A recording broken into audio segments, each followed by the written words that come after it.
नमस्कार मित्रांनो, या व्हिडिओमध्ये आपण 30 असे जीकेचे प्रश्न डिस्कस करणार आहे. त्यामुळे मित्रांनो व्हिडिओ एकदम इम्पॉर्टंट होणार आहे. प्रत्येक प्रश्नामध्ये आपल्याला 3 सेकंदाचा वेळ मिळणार आहे. तर आपल्या व्हिडिओचा पहिला प्रश्न आहे, कोणती संस्था क्रांतिकारी राष्ट्रवादाशी संबंधित होती? कोणती संस्था होती जी काही क्रांतिकारी राष्ट्रवादाशी संबंधित होती? एकदम आयएमपी प्रश्न आहे. चला पटकन आन्सर देण्याचा प्रयत्न करायचा. आपल्याला 3 सेकंद मिळणार आहेत. व्हेरी इम्पॉर्टंट प्रश्न आहे. तर राईट आन्सर बघायचं ऑप्शन क्रमांक सी, अभिनव भारत. ही बघा कशाशी संबंधित होती? राष्ट्रवादाशी संबंधित होती. पुढचा प्रश्न बघायचा आपल्याला, poverty and un British rule India हा प्रसिद्ध ग्रंथ कोणी लिहिलेला आहे? काय प्रश्न आहे? Poverty and un British rule in India हा प्रसिद्ध ग्रंथ कोणी लिहिलेला आहे? तर राईट आन्सर आहे ऑप्शन क्रमांक बी, दादाभाई नौरोजी. कोणी लिहिला? दादाभाई नौरोजी यांनी. पुढचा प्रश्न आहे, 1857च्या उठावाच्या वेळी कानपूरचं नेतृत्व कोणी केलं होतं? जे काही 1857चा उठाव होता, 1857चा उठाव, त्यावेळेस कानपूरचं नेतृत्व कोणी केलं होतं? तर राईट आन्सर आहे ऑप्शन क्रमांक सी, नानासाहेब पेशवे. कोणी केलं होतं? नानासाहेब पेशवे यांनी केलं होतं. पुढचा प्रश्न बघूयात आपण, भारत स्वतंत्र झाल्यानंतर भारतात परत जाणारी सर्वात शेवटचे आणि परकीय कोण होते? भारतातून परत जाणारे सर्वात शेवटचे आणि परकीय कोण होते? तर राईट आन्सर आहे ऑप्शन क्रमांक सी, पोर्तुगीज होते. कोण होते? पोर्तुगीज. आधुनिक भारताचे जनक कोणाला म्हणतात? तर आधुनिक भारताचे जनक हे कोणाला म्हणतात? ऑप्शन क्रमांक डी, राजाराम मोहन राय यांना. कोणाला? राजाराम मोहन राय यांना. खालीलपैकी कोणती व्यक्ती 1857च्या उठावाशी संबंधित नाही? खालीलपैकी कोणती व्यक्ती 1857च्या उठावाशी संबंधित नाही? राईट आन्सर आहे ऑप्शन क्रमांक डी, काश्मीरचा राजा गुलाब सिंह. लक्षात ठेवा, काश्मीरचा राजा गुलाब सिंह. पुढचा प्रश्न बघूयात आपण, संवाद कौमुदी हे वृत्तपत्र कोणी सुरू केलं होतं? संवाद कौमुदी. तर राईट आन्सर आहे ऑप्शन क्रमांक ए, राजाराम मोहन राय यांनी. कोणी? राजाराम मोहन राय यांनी. 9 नंबरचा प्रश्न आहे, भारतीय राष्ट्रीय सभेचे संस्थापक कोण होते? भारतीय राष्ट्रीय संस्थेचे संस्थापक कोण होते? तर बघा, भारतीय राष्ट्रीय सभेचे संस्थापक कोण होते? ऑप्शन क्रमांक सी, एलन होम होते. कोणते? एलन होम. पुढचा प्रश्न बघूयात आपण, राजर्षी शाहू महाराजांनी कोणत्या वर्षी घटस्फोटाचा कायदा संमत केला? तर राईट आन्सर याचा ऑप्शन क्रमांक आहे 1920 साली किंवा 1920 साली हा कायदा संमत केला होता. शाहू महाराजांनी अनेक समाज सुधारणा केल्या होत्या. 1902 साली त्यांनी मागास वर्गीयांना 50% जागा राखीव ठेवण्याचा निर्णय केला होता. कुणी? राजर्षी शाहू महाराज यांनी.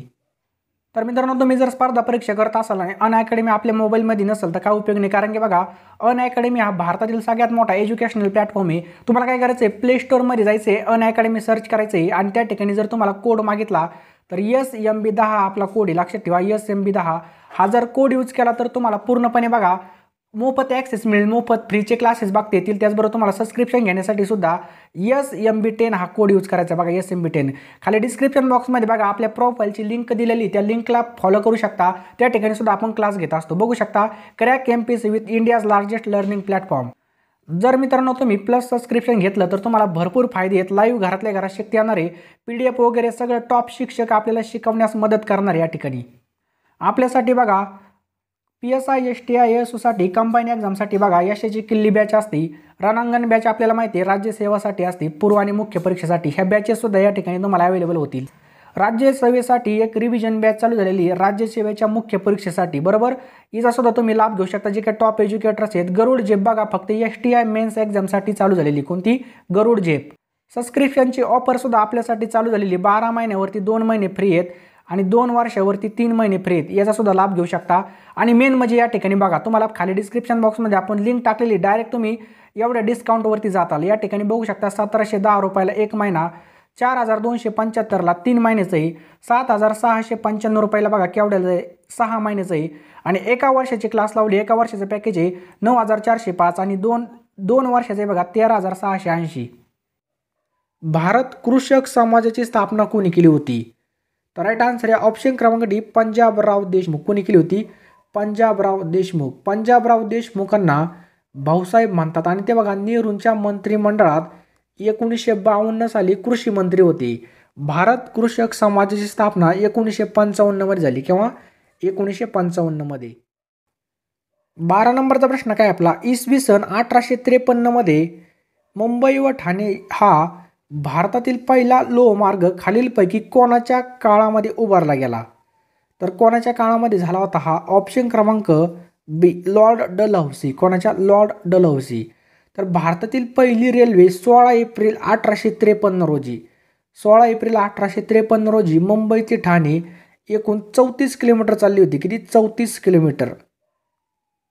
1925 मध्ये उत्तर प्रदेशमधील काकोरी कटाशी कोणती क्रांतिकारी संघटना संबंधित होती? 1925 मध्ये उत्तर प्रदेशमधील काकोरी कटाशी कोणती क्रांतिकारी संघटना संबंधित आहे? त्या संबंधित. तर राईट आन्सर आहे बघा ऑप्शन क्रमांक B, Hindustan Republican Association. Hindustan Republican Association. पुढचा प्रश्न आहे, प्रार्थना समाजाच्या प्रबोधनासाठी कोणते वृत्तपत्र सुरू झाले होते? प्रार्थना समाजाच्या प्रबोधनासाठी कोणते वृत्तपत्र सुरू झाले होते? राईट आन्सर आहे बघा ऑप्शन क्रमांक ब या ठिकाणी बघा ऑप्शन लिहायचं राहिलं आपलं. त्याचं नाव आहे बघा सुबोध पत्रिका. काय नाव आहे? सुबोध पत्रिका. हे काय झालं होतं? वृत्तपत्र सुरू झालं होतं. लक्षात ठेवा कोणतं आहे? सुबोध पत्रिका. 15 नंबरचा प्रश्न आहे आपला, शिवाजी महाराजांचा जन्म खालीलपैकी कोणत्या किल्ल्यावर झाला होता? तर आपल्या सर्वांना माहिती आहे कुठे झाला होता? शिवाजी महाराजांचा जन्म कोणत्या किल्ल्यामध्ये झाला होता? ऑप्शन क्रमांक सी, शिवनेरी किल्ल्यावरती झाला होता. कोणत्या? शिवनेरी. भारतामध्ये सर्वात प्रथम कोणते युरोपीय लोक पोचले होते?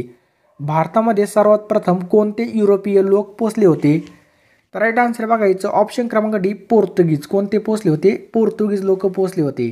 23 मे 1498 रोजी किंवा 23 मे 1498 रोजी भारतामध्ये बघा जो काही पोर्तुगीज खलाशी वास्को द गामा हा आफ्रिकेला वळसा घालून भारताच्या कालिकत बंदरावर आला होता आणि भारतीय भूमीवर पाय ठेवणारा तो पहिला युरोपियन ठरला होता. चला पुढचा प्रश्न बघूयात आपण. पहिले महायुद्ध कोणत्या कालावधीमध्ये झाले? पहिलं महायुद्ध कोणत्या कालावधीमध्ये झाले? तर राईट आन्सर आहे ऑप्शन क्रमांक बी, 1914 ते 1918. 1914 ते 1918 मध्ये पहिलं महायुद्ध झालं होतं. दुसरं महायुद्ध बघा 1939 ते 1946 दरम्यान झालं होतं. 18 नंबरचा प्रश्न आहे आपला, कार्ल मार्क्स कोणत्या देशातील विचारवंत होता? तर जो काय कार्ल मार्क्स हा कोणत्या देशामधील विचारवंत होता? ऑप्शन क्रमांक सी, जर्मन देशाचा होता. कोणत्या? जर्मन. आलं लक्षात. चला पुढचा प्रश्न बघूयात आपण. राष्ट्रसंघाची निर्मिती कोणत्या वर्षी झाली होती? राष्ट्रसंघाची निर्मिती कोणत्या वर्षी झाली होती? तर राईट आन्सर याचं ऑप्शन क्रमांक 1920. केव्हा झाली होती? 1920 झाली होती. पुढचा प्रश्न बघूयात आपण. ॲडॉल्फ हिटलर कोणत्या देशातील हुकुमशाह होता? ॲडॉल्फ हिटलर हा कोणत्या देशामधील हुकुमशाह होता? राईट आन्सर आहे ऑप्शन क्रमांक सी, जर्मन. कोणत्या देशातील होता? जर्मन देशामधील हा हुकुमशाही होता. पुढचा प्रश्न आहे, रॉबर्ट क्लाइव्ह याने 1765 मध्ये कोणत्या राज्यामध्ये दुहेरी राज्य व्यवस्था अस्तित्वात आणली होती? तर कोणत्या राज्यामध्ये आणली होती? ऑप्शन क्रमांक बी, बंगाल. कोणत्या ठिकाणी आणली होती? बंगाल या ठिकाणी आणली होती. रॉबर्ट क्लाइव्हचा कार्यकाळ हा 1757 ते 1760 पर्यंत होता. 1757 ते 1760 पर्यंत. मंगल पांडे यांनी कोणत्या ठिकाणच्या छावणीतील इंग्रज अधिकाऱ्यावर गोळी झाडली होती? मंगल पांडे यांनी कोणत्या ठिकाणच्या छावणीतील इंग्रज अधिकाऱ्यावर गोळी झाडली होती? तर ऑप्शन क्रमांक सी, बराकपूर. कोणत्या ठिकाणी? बराकपूर. 29 मार्च 1857 रोजी बराकपूर येथील छावणीमध्ये मंगल पांडे या शिपाईने काय केलं होतं? जो काय मेजर हुसेन होता या ब्रिटिश अधिकाऱ्यावर गोळी झाडली होती आणि बघा त्या ठिकाणामधून उठावाची तोफ डागली होती. 24 नंबरचा प्रश्न आहे, सन 1848 ते 1856 दरम्यान अनेक राज्य खालसा कोणी केली? राईट आन्सर आहे बघा ऑप्शन क्रमांक आहे लॉर्ड डलहौसी. कोणी केली? Lord Dalhousie. पुढचा प्रश्न बघूयात आपण. विधवांच्या शिक्षणासाठी कोणी अनाथ बालिकाश्रम स्थापन केले? विधवांच्या शिक्षणासाठी कोणी अनाथ बालिकाश्रम स्थापन केले? तर राईट आन्सर आहे ऑप्शन क्रमांक बी, महर्षी धोंडो केशव कर्वे. कोणी केले? महर्षी धोंडो केशव कर्वे यांनी केले. सुरेंद्रनाथ बॅनर्जी यांनी 1883 मध्ये अखिल भारतीय स्तरावर कोणत्या ठिकाणी राष्ट्रीय परिषद भरवली? काय प्रश्न आहे? सुरेंद्रनाथ बॅनर्जी यांनी 1883 मध्ये अखिल भारतीय स्तरावर कोणत्या ठिकाणी राष्ट्रीय परिषद भरवली? तर राईट आन्सर बघायचं ऑप्शन क्रमांक सी, कोलकाता. कोलकाता या ठिकाणी भरवली होती. तर डिसेंबर 1883 मध्ये राष्ट्रीय परिषदेच्या पहिल्या अधिवेशनात देशाच्या सर्व भागातून 100च्या वरती प्रतिनिधी उपस्थित झाले होते आणि सर्व प्रांतिक संस्थांनी एकत्र येऊन समान कार्यकाळ बनवावा हेच तिचं ध्येय होते आणि 1885 मध्ये ही संस्था राष्ट्रीय सभेमध्ये विलीन झाली. राष्ट्रीय सभेचे पहिले अधिवेशन कोणत्या ठिकाणी भरलं होतं? राष्ट्रीय सभेचे पहिले अधिवेशन कोणत्या ठिकाणी भरले होते? राईट आन्सर आहे ऑप्शन क्रमांक सी, मुंबई या ठिकाणी भरले होते. राष्ट्रीय सभेचे पहिले अध्यक्ष कोण होते? तर राईट आन्सर आहे ऑप्शन क्रमांक सी, सुरेंद्रनाथ बॅनर्जी होते. कोण होते? सुरेंद्रनाथ बॅनर्जी. दुसरे अध्यक्ष कोण होते? दादाभाई नौरोजी होते. पुढचा प्रश्न आहे, ॲनी बेझंट यांनी कोणत्या नेत्यासोबत मिळून होम रूल चळवळ सुरू केली होती? तर कोणते नेते होते ते? ऑप्शन क्रमांक बी, लोकमान्य टिळकासोबत केली होती किंवा लोकमान्य टिळकासोबत. आणि मित्रांनो आता या प्रश्नाचं उत्तर खाली कमेंट बॉक्समध्ये टाईप करायचं आहे. महात्मा गांधीजींनी आपल्या कार्याची सुरुवात कोणत्या देशामधून केली होती? याचं उत्तर खाली कमेंट बॉक्समध्ये टाईप करा. PDF साठी आपलं टेलिग्राम चॅनल जॉईन करा, इंस्टाग्रामला फॉलो करा. राकेश सिंह भदौरिया कोणतं आहे? राकेश सिंह भदौरिया भारतीय वायुसेनेचे कितवे प्रमुख ठरले होते? चला पटकन आन्सर देण्याचा प्रयत्न करायचा आपल्याला. जे काय राकेश सिंह भदौरिया आहे भारतीय वायुसेनेचे कितवे प्रमुख ठरलेले आहेत? राईट आन्सर बघा ऑप्शन क्रमांक 2, 26वे प्रमुख ठरले. कितवे? 26वे प्रमुख ठरलेले आहेत. चला पुढचा प्रश्न आहे बघा. राजीव गांधी खेलरत्न पुरस्कार 2020 खालीलपैकी कोणत्या कुस्तीपटूला जाहीर झालेला आहे? जो काय राजीव गांधी खेलरत्न पुरस्कार 2020 हा कोणत्या कुस्तीपटूला जाहीर झालेला आहे? पटकन आन्सर द्यायचा आपल्याला. सर्वांनी बरोबर चॉईस केला. ऑप्शन क्रमांक ए, विनेश फोगाट यांना जो काय राजीव गांधी खेलरत्न पुरस्कार 2020 हा मिळालेला आहे. पुढचा प्रश्न बघा. 5वा प्रश्न आहे बघा. जागतिक रक्तदान दिन केव्हा साजरा केला जातो? व्हेरी IMP प्रश्न आहे. चला पटकन आन्सर द्यायचा आपल्याला. तर 14 जूनला बघा जागतिक रक्तदान दिवस साजरा केला जातो. केव्हा? 14 जूनला. 6 नंबरचा प्रश्न काय आहे? भारताच्या राष्ट्रचिन्हातील सत्यमेव जयते हे घोषवाक्य कोणत्या उपनिषामधलं आहे? भारताच्या राष्ट्रचिन्हामधील सत्यमेव जयते घोषवाक्य कोणत्या उपनिषामधील आहे? चला पटकन द्यायचं आपल्याला आन्सर. सर्वांनी बरोबर चॉईस केला असेल. 6 प्रश्न झाले, 6 पैकी 6 बरोबर आले असतील. राईट आन्सर बघा ऑप्शन क्रमांक ए, मुंडक. कोणत्या? सत्यमेव जयते हे घोषवाक्य मुंडक उपनिषामधलं आहे. पुढचा प्रश्न आपल्या स्क्रीनवर बघू शकता. भारत सरकारने राष्ट्रीय डिजिटल आरोग्य अभियानाची सुरुवात कधीपासून केली होती? भारत सरकारने राष्ट्रीय डिजिटल आरोग्य अभियानाची सुरुवात कधीपासून केलेली? व्हेरी IMP प्रश्न आहे. चला पटकन आन्सर देण्याचा प्रयत्न करायचा आहे. सर्वांनी बरोबर चॉईस केला. ऑप्शन क्रमांक ए, 15 ऑगस्ट 2020ला भारत सरकारने राष्ट्रीय डिजिटल आरोग्य अभियानाची सुरुवात केलेली आहे. पुढचा प्रश्न आहे बघा. पुढचा प्रश्न सुद्धा व्हेरी इम्पॉर्टंट आहे. बघू शकता. जो बायडन हे अमेरिकेचे कितवे राष्ट्राध्यक्ष ठरलेले? जो बायडन अमेरिकेचे कितवे राष्ट्राध्यक्ष ठरले? चला पटकन आन्सर देण्याचा प्रयत्न करायचा आहे. आपल्याला 3 सेकंद मिळतील. राईट आन्सर आहे बघा ऑप्शन क्रमांक 4, 46वे. कितवे? जो बायडन हे अमेरिकेचे. 9 नंबरचा प्रश्न काय बघा. भारतीय वंशाच्या महिला कमला हॅरिस यांची अमेरिकेच्या कोणत्या पदी निवड झालेली? जे काय भारत वंशाच्या कमला हॅरिस आहेत ह्या अमेरिकेच्या कोणत्या पदी निवड झालेली त्यांची? चला पटकन आन्सर द्यायचा आपल्याला. 3 सेकंद मिळतील. सर्वांनी बरोबर चॉईस केले. ऑप्शन क्रमांक 3, उपराष्ट्रपती. कमला हॅरिस या त्या ठिकाणी उपराष्ट्रपती बनलेले आहेत. पुढचा प्रश्न आहे बघा. नोबेल पुरस्कार कोणत्या देशातून निश्चित केले जातात? नोबेल पुरस्कार हा कोणत्या देशामध्ये निश्चित केले जातात? राईट आन्सर आहे बघा नॉर्वे देशामध्ये. लक्षात ठेवा नॉर्वे देशाचे आहेत नोबेल पुरस्कार. पुढचा प्रश्न आहे. केंद्रीय गृहमंत्री कोण आहेत आपले? केंद्रीय गृहमंत्री कोण आहेत? चला पटकन आन्सर द्यायचा आपल्याला. तर आपल्या भारताचे केंद्रीय गृहमंत्री आहेत ऑप्शन क्रमांक 4, अमित शहा. कोण आहेत? अमित शहा हे केंद्रीय गृहमंत्री आहेत. पुढचा प्रश्न आहे. मुंबई उच्च न्यायालयाची महाराष्ट्रातील 2 खंडपीठे कोणत्या ठिकाणी आहेत? मुंबई उच्च न्यायालयाची महाराष्ट्रातील 2 खंडपीठे डॅश इथं आहे. टिंब या ठिकाणी. चला पटकन आन्सर द्यायचं आहे बघा. बरोबर उत्तर आहे बघा ऑप्शन क्रमांक 1, नागपूर आणि औरंगाबाद. मुंबई उच्च न्यायालयाची महाराष्ट्रातील 2 खंडपीठे नागपूर आणि औरंगाबाद या ठिकाणी स्थित आहेत. पुढचा प्रश्न आहे. महाराष्ट्राचे सध्याचे राज्यपाल कोण आहेत? महाराष्ट्र राज्याचे सध्याचे राज्यपाल कोण आहेत? तर आपल्या महाराष्ट्र राज्याचे सध्याचे राज्यपाल आहेत भगतसिंग कोश्यारी. कोण आहेत? भगतसिंग कोश्यारी. आणि यांना गोवा राज्याचा अतिरिक्त प्रभार सुद्धा देण्यात आलेला आहे. भगतसिंग कोश्यारी यांना गोवा राज्याचा अतिरिक्त प्रभार सुद्धा देण्यात आलेला आहे. पुढचा प्रश्न बघू शकता. 14 नंबरचा प्रश्न आहे, द प्रॉब्लेम ऑफ रुपी हा ग्रंथ कोणी लिहिलेला आहे? द प्रॉब्लेम ऑफ रुपी हा ग्रंथ कोणी लिहिलेला आहे? चला पटकन द्यायचा आन्सर, आपल्याला 3 सेकंद मिळतील. राईट आन्सर आहे बघा ऑप्शन क्रमांक 3, डॉक्टर बाबासाहेब आंबेडकर यांनी द प्रॉब्लेम ऑफ रुपी हा ग्रंथ लिहिलेला आहे. कोणी? डॉक्टर बाबासाहेब आंबेडकर यांनी द प्रॉब्लेम ऑफ रुपी हा ग्रंथ लिहिलेला आहे. 15 नंबरचा प्रश्न काय आहे, ऑस्ट्रेलियन ओपन 2020च्या पुरुष एकेरीतील विजेतेपद हे कोणी जिंकलेले आहे? ऑस्ट्रेलियन ओपन 2020चं जे काही पुरुष एकेरी पद आहे हे कोणी जिंकलेलं आहे? बरोबर उत्तर आहे बघा ऑप्शन क्रमांक 1, नोवाक जोकोविच. कोणी जिंकलेलं आहे? नोवाक जोकोविच यांनी जे काही ऑस्ट्रेलियन ओपन 2020ची स्पर्धा जिंकलेली आहे.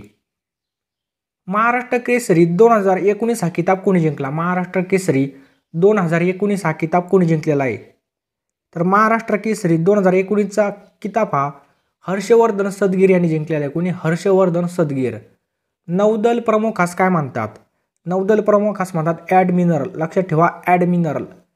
भारताच्या राष्ट्रगीताची रचना खालीलपैकी कोणी केली होती? भारताच्या राष्ट्रगीताची रचना ही खालीलपैकी कोणी केली आहे? तर भारताच्या राष्ट्रगीताची रचना ही रवींद्रनाथ टागोर यांनी केलेली. कोणी? रवींद्रनाथ टागोर. 19 नंबरचा प्रश्न काय आहे, भारताचा संविधानात्मक प्रमुख कोण असतो? तर भारताचा संविधानात्मक प्रमुख असतो राष्ट्रपती. ऑप्शन क्रमांक 1, राष्ट्रपती.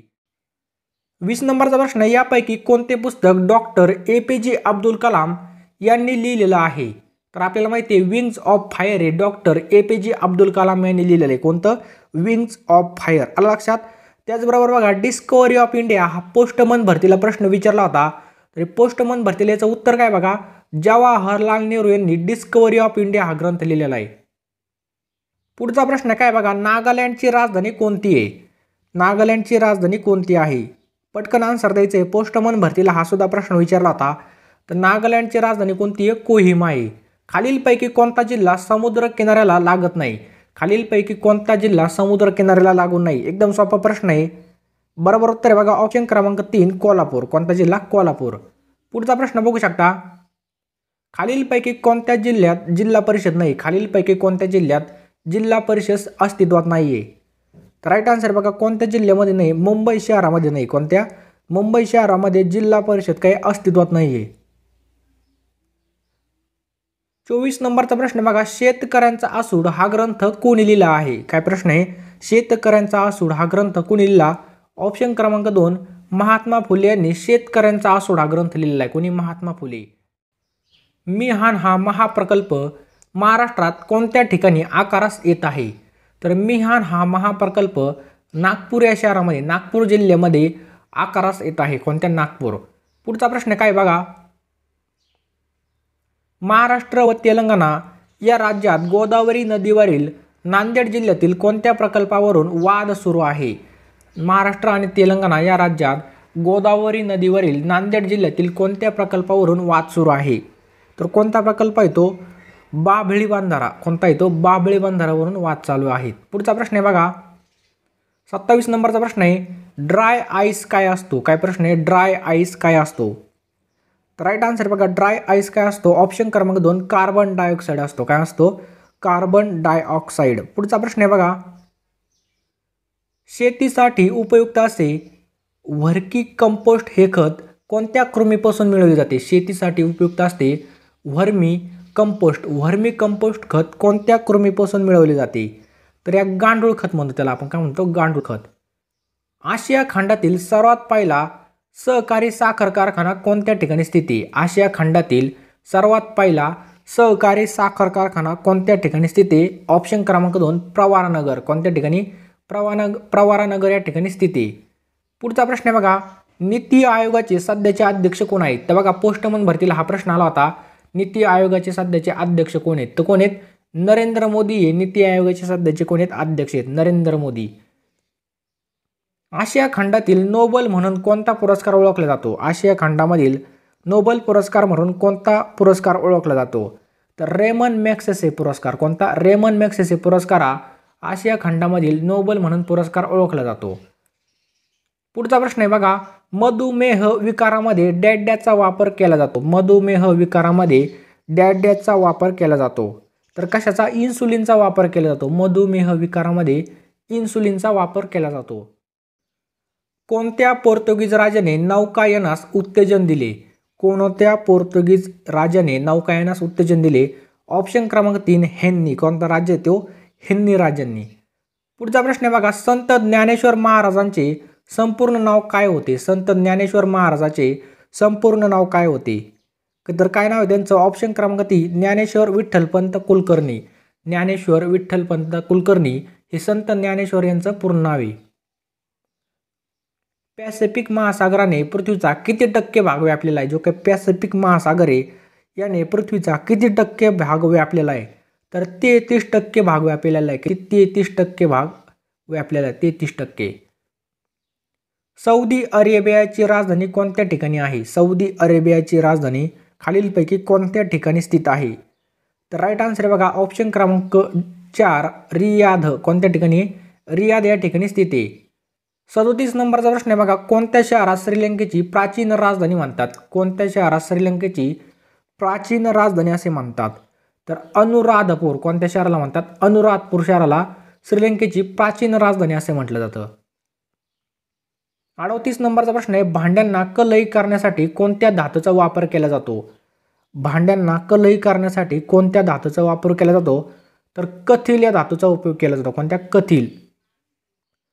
39 नंबरचा प्रश्न आहे, RTGS हे कशाचं संक्षिप्त रूप आहे? RTGSचा लॉंग फॉर्म विचारला आपल्याला.